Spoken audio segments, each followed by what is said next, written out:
سلام بیننده های عزیز آزادی، این برنامه نوید بامدادی است و من مولا رجب یوسفی تا 10 دقیقه دیگر برایتان خبر و گزارش های تازه تاجیکستان و جهان را تقدیم میکنم. امروز 18 ینور است و ساعت در دوشنبه 11. سرخط خبرهای امروز: الکسی نوالنی مخالف سرسخت پوتین بعد بازگشت به مسکو بازداشت شد. یک زاده تاجیکستان را که به پیشوازی نوالنی به فرودگاه رفته بود مقامات روس دستگیر کردند. ساکنان یک دهه در ناحیه واسه بعد گزارش رادیوی آزادی صاحب چاه عمودی می شوند.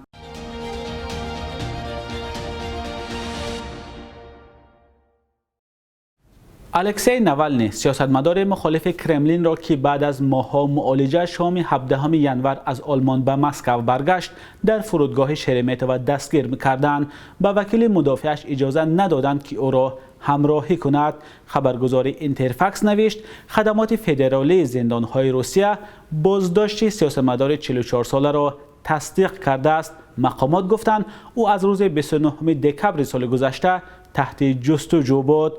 نوالنی چند لحظه پیش از بازداشت به خبرنگاران گفت از بازگشت به روسیه خوشحال است و باور دارد کسی او را دستگیر نمی کند. او افزود کاملا خوشحالم و در 5 ماه اخیر این بهترین روز من است. آلمان کشوری عالی است و از پزشکان منت دارم، اما اینجا خانه من است. از من میپرسند که نمی ترسی؟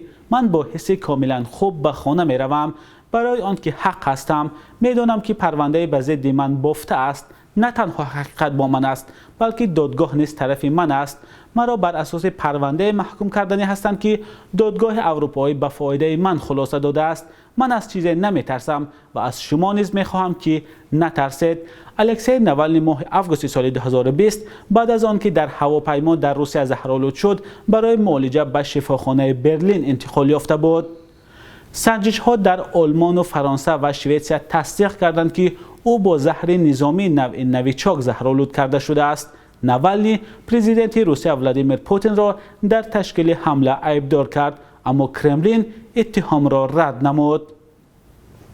با وجود اینکه در روزهای اخیر تحقیقات مشترک چند رسانه خبری و سامانه‌های تخصصی بریتانیا نشان داد که خدمات فدرالی امنیتی روسیه در زهرآلود کردن نوالنی دخالت مستقیم داشته است.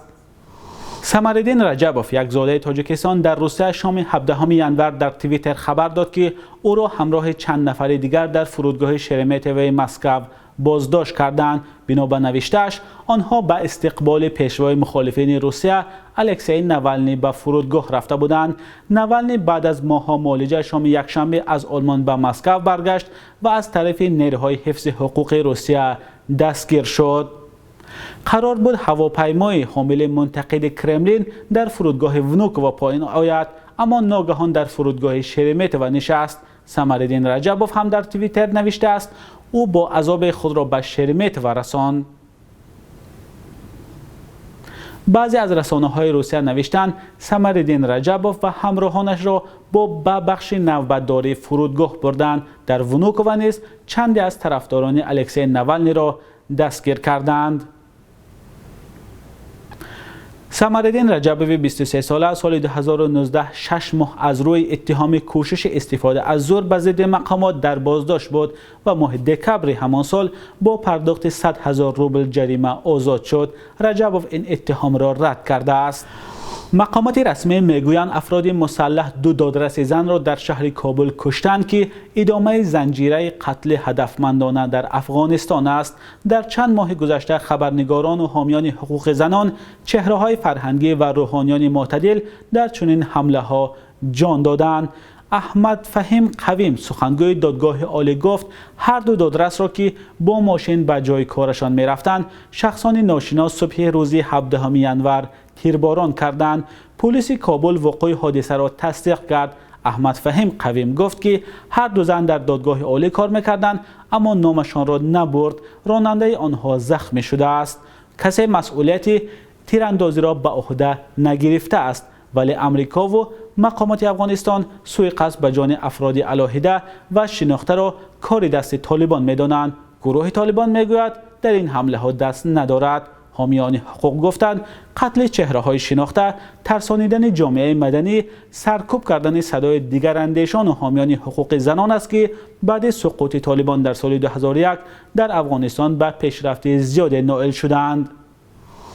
ساکنان دهه غیلات پایان در ناحیه واسطه سالهاست که از نرسیدن آب تنقیصی میکشند. مقامات برای حل مشکل آنها باید چاه عمودی کنند، اما کار وصل و نصبش تا آخر نرسید. بعد نشر گزارش رادیوی آزادی در این باره، مقامات به کندن چاه عمودی آغاز کردند. گزارش همکارمان محمود جان رحمتزاده در این باره است.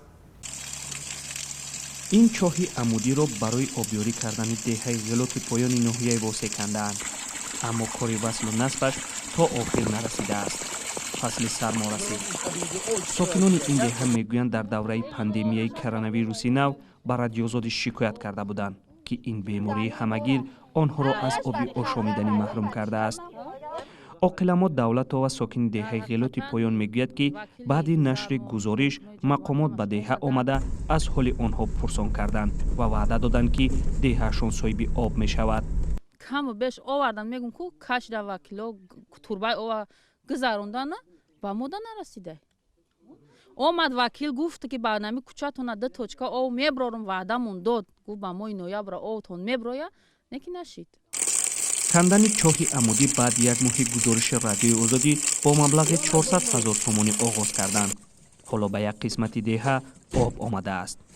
ولی یک قسمت دیگری ساکنان انتظار پول را تعمیر شدن چاه و آبیاری شدن دههشان هستند. آمده تا سرشوی قشلاق آمده تا نمو فرمت چرا آمده نمو سری نمو چی میگن حوضی آودا آمده. من اسمش دیگه ندیدم آوانه خانه اکه نمیگم ناشگی نمیگم خوردم من یکی حوضی نمی دهه غیلات پایان 11 سال پیش بنیاد شده است. 100 خانواده در این دهات به سر میبرد. ساکنان شکایت نداشتن آب در دههشان را از سال 2015 شروع کرده بودند. مقامات در ناحیه واسطه میگوید که با پورا تعمیر و وصل و نصب شدن این چاه عمودی ساکنان این دهات پورا به آب تامین خواهند شد. او ما در چقدر 100 متر سکواش کنده بروردیم. از سبب آب زیاد بودند اما مشروع او محکم کردن نتونستند. اما ساختمانچی‌هایی که هستند مشروع او محکم کرده به مردم بودن نرسوندند. کار ساختمانی دوام دارد. حالا ساکنان این دهه امید میکنند کار تا آخر انجام می شود. حکومت تاجیکستان گفته است که در طول یک 10 ساله گذشته برای اجرای طرح و برنامه‌های وابسته به تامین آب و آبیاری تقریباً 1 میلیارد و 648 میلیون دلار آمریکایی مبلغ گذاری کرده است. اما هنوز هم 30% اهالی از نهر و رودخانه‌های آب میگیرند که میتواند آلوده و دارای انگیزنده‌های بیماری‌های سرایتی باشد. احمد بابا قلوف مؤلف سرود مشهور رسپوبلیکای من اگر در قید حیات می بود امروز به سن 90 می رسید. با گذشت زمانه کلمه رسپوبلیکا با جمهوری عوض شد، ولی هیچ نیروی نمی تواند آن را از سرود مشهور احمد بابا قلوف بیرون کند. صدای سراینده معروف کلمه را در تاریخ فرهنگ و موسیقی تاجیکستان ابدی ثبت کرد. اما نه تنها با این ترانه بلکه با آثار پربار نام هنرمند شایسته اتحاد شوروی احمد بابا قلوف ماندگار است که 17 ینور اهل فرهنگ تاجیکستان 90 سالگیش را جشن گرفتند. این جشن همچنین در دل آنهایی که اکنون در گوشه و کنار جهان به سر میبرند نیز برگزار می شود. استعداد فوق‌العاده احمد بابا قلوف را بعد 30 سال درگذشت او موسیقی شناسان امروزه هم ارج می‌گذارند. بانک ملی تاجیکستان قرب اسعار خارجی را در برابر سامانه برای امروز 18 ینور چنین تعیین کرده است.